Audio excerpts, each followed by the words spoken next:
টাকা পয়সা বা আপনি যদি সামর্থ্য না থাকে তার কাছে ক্ষমা চান, ঠিক কিনা? তাকে তো এই কথা বলে ভাই আমার সামর্থ্য নাই, আমি দিতে পারতেছি না, ওই মানুষটা চিন্তা করে দেখবে একটা মানুষ আমার কাছে ক্ষমা চাইতেছে, সে তাকে ক্ষমা করে দেবে, ঠিক কিনা? ঠিক তেমনি ভাবে বান্দার হক আল্লাহ মাফ করবে না যতক্ষণ পর্যন্ত বান্দা মাফ না করে। আল্লাহ হক হলো পাঁচ ওয়াক্ত নামাজ, নামাজ পড়েন নাই, আল্লাহর কাছে ক্ষমা চান, আল্লাহ মাফ করে দিতে পারে। জিনা করেছেন, অন্যায় করেছেন, অপরাধ করেছেন, গান বাজনায় বলে শুনেছেন, আল্লাহর কাছে তওবা করলে আল্লাহ মাফ করে দিবে। কিন্তু বান্দার এত বড় গুরুত্বপূর্ণ বিষয়, বান্দা যদি মাফ না করে আমার আল্লাহ মাফ করবে না।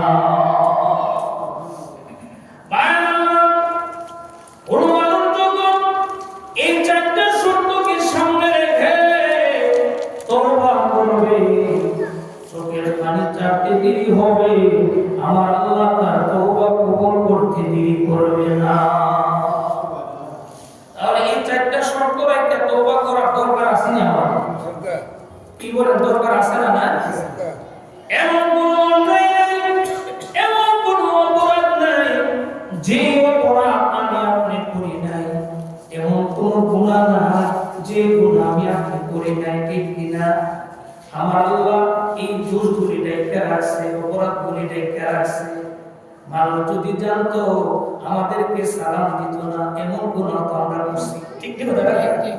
এমন অপরাধ করেছি, আমার আল্লাহ এই অপরাধগুলি ঢেকে রেখেছে, কিতাবের মধ্যে রেখে হাসরের কঠিন ময়দানে আল্লাহ বান্দাকে ডেকে ডেকে বলবেন, বান্দা রে তুমি আমার সামনে হাজির হও। আল্লাহর সামনে যখন হাজির হবে, আল্লাহ গুনার লিস্টিটা তার সামনে তুলে ধরবে, ও বান্দা এই গুনাহ তুমি করছো কিনা বলো। তখন বান্দা চোখের পানি ছেড়ে ছেড়ে বলবে, আল্লাহ লিস্টির মধ্যে যত গুনাহ লেখা হয়েছে এমন কোন গুনাহ বাদ নাই যে গুনাহ আমি করি না।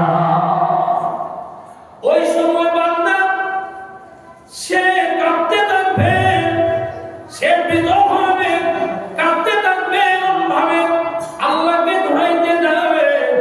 আল্লাহ পাক রব্বুল আলামিন বান্দাকে ডেকে ডেকে বলবে, ও বান্দা চিন্তার কোনো কারণ নাই, এই দোষগুলি আমি সামনে আসি। ও বান্দা চিন্তার কোনো কারণ, দুনিয়ার মধ্যে এই দোষগুলি আমি ডেকে রেখেছি, আজকে কালকে আমাদের দিবসে লক্ষ লক্ষ জনতার সামনে আমি আল্লাহ তোকে লাঞ্ছিত করব না, আমি আল্লাহ তোকে বিউজ্জতি করলাম না। ও বান্দা দুনিয়ার মধ্যে যে আমি অন্যায় করি, অপরাধ করি, আমি আল্লাহ ডেকে রেখেছি, কিয়ামতের দিবসেও এই অপরাধ করি আমি আল্লাহ ডেকে রাখলাম।